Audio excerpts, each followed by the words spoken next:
La Banque islamique de Guinée a procédé à la rénovation complète de l'école primaire Sili Adalaba dans le cadre de sa politique de responsabilité sociétale, clôture refaite, latrine reconstruite, toiture rénovée, électrification des salles de classe et fabrication de 100 tables-bancs figurent parmi les principales réalisations. Des kits scolaires ont été offerts aux élèves, une première historique pour l'établissement créé en 1961.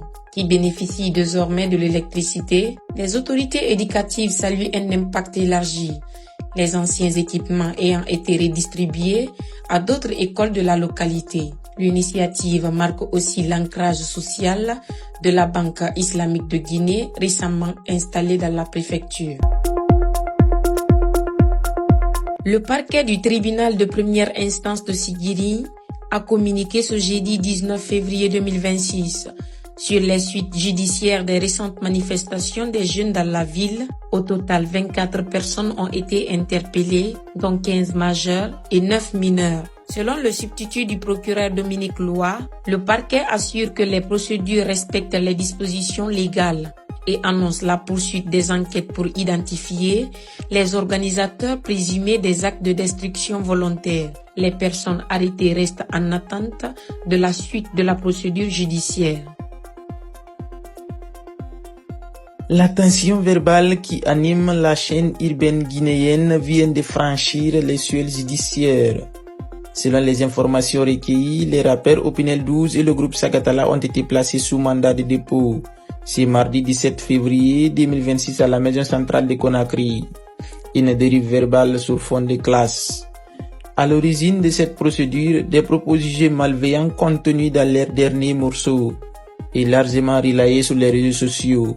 Ce qui n'était au départ qu'une rivalité artistique s'est transformé ces dernières semaines en une série d'attaques personnelles. Le public et les autorités pointent notamment du doigt l'utilisation d'insultes grossières, des attaques ciblant l'intimité des familles respectives des artistes, un contenu jugé contraire à l'ordre public. De la garde à vue au déférement, les deux artistes ont passé leur première nuit en garde à vue dans les locaux de l'Oprosiem, Office de protection des arts, de l'enfance et de l'œuvre. Dans la soirée de ce mercredi 18 février 2026, Opinel 12 et Sagatala ont été déférés devant un magistrat pour répondre des faits qui leur sont reprochés avant d'être déférés à la maison centrale de Conakry. Ce mercredi 18 février 2026, le ministre de la Jeunesse et des Sports, Mamadou Sello Baldé, s'est rendu sur les chantiers du stade Général Lansana Conté et du stade du 28 septembre pour évaluer l'état d'avancement des travaux. Cette visite avait pour objectif de faire le point sur ces deux infrastructures majeures pour le développement du sport en Guinée. Sur place, le ministre a demandé aux entreprises en charge des chantiers d'accélérer le rythme des travaux et de renforcer les équipes afin de respecter les délais prévus.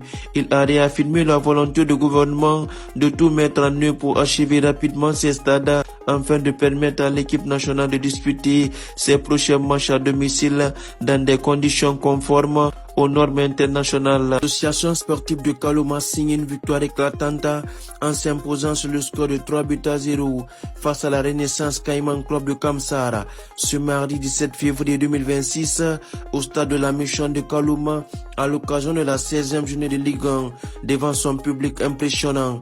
Les Kaloumistes ont ouvert le score grâce à Amadou Mansari à la 48e minute de jeu. Dans la foulée, Daouda Kamara a scellé le sort de la rencontre en inscrivant un doublé aux 50e et 57e minutes de jeu. Toujours invaincu, l'AS Kaloum s'empare de la tête de classement avec 34 points, devançant le Oré AC, le Mulefc de Kankan et le AFI-FC. L'association sportive de Bolonta a conclu la phase allée de la Ligue 1 féminine en beauté en signant une nouvelle victoire convaincante ce mardi 17 février à l'occasion de la 9e journée disputée au centre technique et la Chérif Suleiman de Nongo. Les bolontistes ont dominé Espoir Imbaya sur le score sans appel de 4-1. Ce succès vient parachever un parcours exceptionnel pour le juge dirigé par Sega Diallo. Invaincus, elles affichent un bilan parfait de 9 victoires en 9 rencontres, soit 27 points récoltés sur 27 possibles. Une première moitié de saison maîtrisée de bout en bout qui confirme la suprématie de l'AS Bolonta et son statut de solide leader du championnat.